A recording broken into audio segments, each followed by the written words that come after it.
Hello to all viewers out there, whether you subscribe, whether you watch before, or you're just scrolling through and you happen to watch. Welcome. Tonight, we're going to talk about people who have anxiety about going outside of their home. Maybe you know somebody like that, or maybe you're like that yourself. And it's starting to resonate with me. I'm starting to, because I've always been a person who needed to go out. I might stay in for a couple of days, but I have to go out. I got to go for a walk. I got to go to work. I go to the store. I got to go on a trip. I need to but there are people who have anxiety. They can't hold on a job.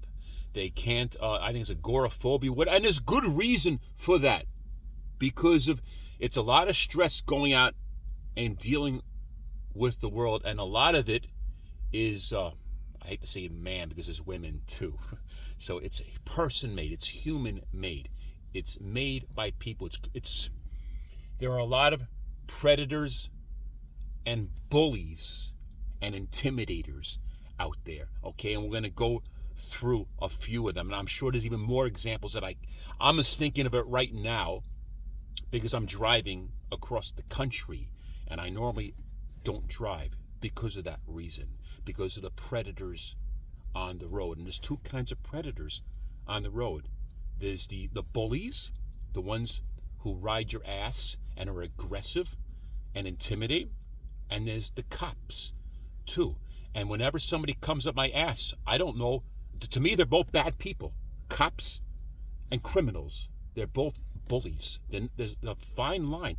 There's not too much of a difference between the two of them, okay? And I've been singled out and pulled over by cops. I have not got pulled over for speeding in 25 years, but they'll find if they want to pull you over, they'll find a reason to pull you over. They'll tell you that you didn't make a complete stop before you made the right turn on red, but they're more suspicious because your car, they think you're going to go buy drugs in a neighborhood. Or what else do they'll do? They'll tell you that you were following the car in front of you a little too close, but they're the ones who are following you too. I watch them all the time. They follow people very, very closely. They'll follow me very, very closely until they want to pull me over, and it's very traumatic. It's mentally abusive. You ever have a cop follow you for 3 miles before they decide to pull, and you're white knuckling it? You have both hands. You're trying to do everything. You're afraid to even leave the lane. You just want this guy to get off you. It's bullying. It's intimidating. It's predatory behavior, and it creates anxiety, and it can give somebody a heart attack. And cops come from two different types of mentality. They assume that everybody's a criminal. They pull people because they really they're suspicious of you, or they single you out. There are cops who are afraid to pull over the real bad guys because obviously they want to go home alive, but they have to meet a quota. They have to pull over a certain amount of people every day, so they pick on cupcakes. They pick on people who they know are not criminals just so they can easy targets. Do you know what I'm saying? Sometimes cops have rolled up me just for walking down the street for whatever reason because they're bored. But let's get off the cop subject, okay? I know they have a job. We need cops for a reason, but I'm saying there's a fine line between cop and criminal. They're both predators, okay? They're both bullies and intimidators. Let's talk about when you go outside to go to your store all the time, when you're hungry, you want something to eat, and there's a person in front of you at the store, you have to get past them no matter what you do to avoid them. They're going to confront you in all different types. The loud, aggressive, trying to get you to give them a change, trying to get you to give them $1, trying to become friends with you because they see you on a regular basis, so you feel guilty. I remember there was one city I lived in, there was a guy always in front of the store with a scratch-off thing all the time. My man, do you have any change? My man, do you have $1? And he broke me down to the point where I always felt I had to carry an extra $1 to give this guy $1. So when I moved to another city, I decided I wasn't going to start that again. I did anyway, but I mean, there's this. And when I see these guys in front of the store, I avoid them. I don't want to deal with them. I don't want to have them tell no. I don't want to have to avoid them. I don't want to have to ignore them. So quite often, I'll just avoid them or go to a different store or not carry any cash on me just because I don't want them to annoy me. because I don't want to give in and give them $1. This is one individual, one particular store. He's not very friendly. He's mean.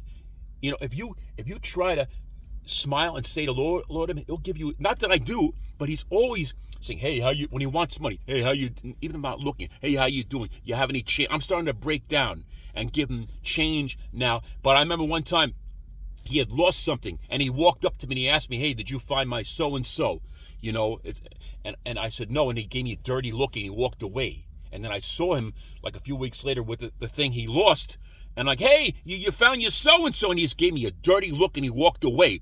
Right? But he has no problem being friendly when he wants money. See, people are users. Predators are users. People don't walk up to you because they're friendly and they want to talk to you and be nice. They walk up because they want something. And don't be mean. Don't judge people who are poor, who are on the street, if I was homeless, I wouldn't bother anybody. That's a problem. They give people because they intimidate and harass and don't follow their boundaries. What else can I tell you?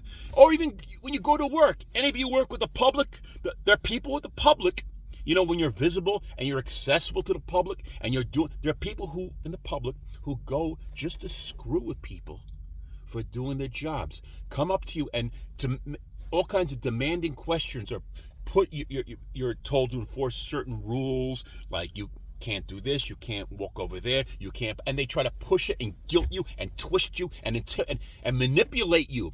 So I understand why people have anxiety about going out of their house, because the world is a hypocritical place where people just look to F with people. People are not always nice, and they're not always friendly, and they don't always want to say hello for the sake of hello. They want to talk because they want something, usually.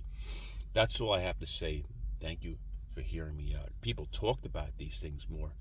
Maybe people wouldn't need medication so much, or need a drink, or they wouldn't snap. You know what I'm saying? Let's talk about it. Thank you.